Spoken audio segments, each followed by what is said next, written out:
Hello, everyone. Today is Sunday, April 20th, and 2025, and it's now 10:26 p.m. Japan time.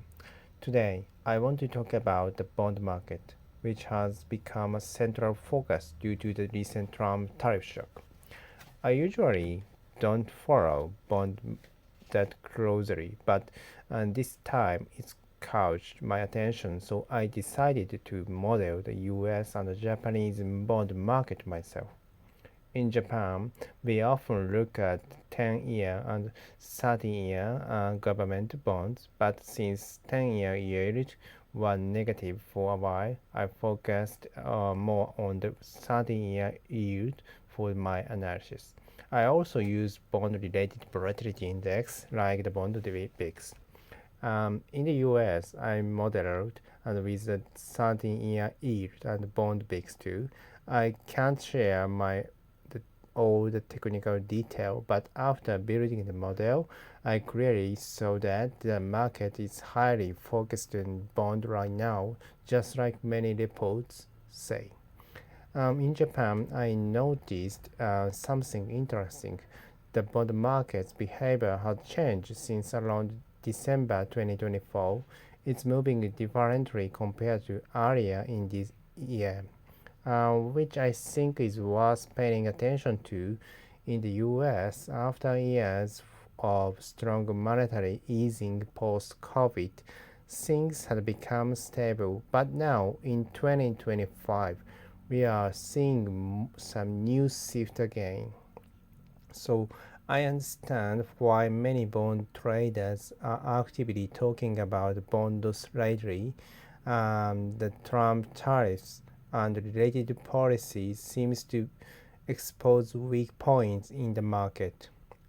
Treasury Secretary Benson experienced and likely noticed these risks early, especially since he worked with people like George Soros in the past.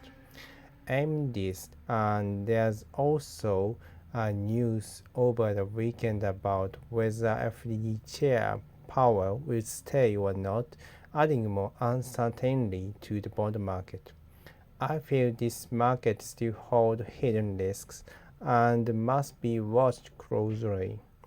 Until recently, I thought that market would stay strong into the June because of the G7 summit, plus the ongoing sector rotation into domestic demand stocks. But now I feel that even historical patterns can be overturned if the bond market becomes too unstable. Still, there are signs of calm returning to the bond market if that country's stocks might recover too. So I'm not overly pessimistic. But this weekend reminded me how important bonds are right now. Also, gold has been rising as a safe haven, which is directly linked to bond instability. If bonds calm down, gold might correct, and risk money might flow back into stocks. Japanese stocks were strong on Friday, which is a good sign. If bonds stay calm, we may see more risk on behavior.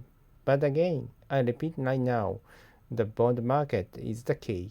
So from now on, I plan to watch bonds more closely.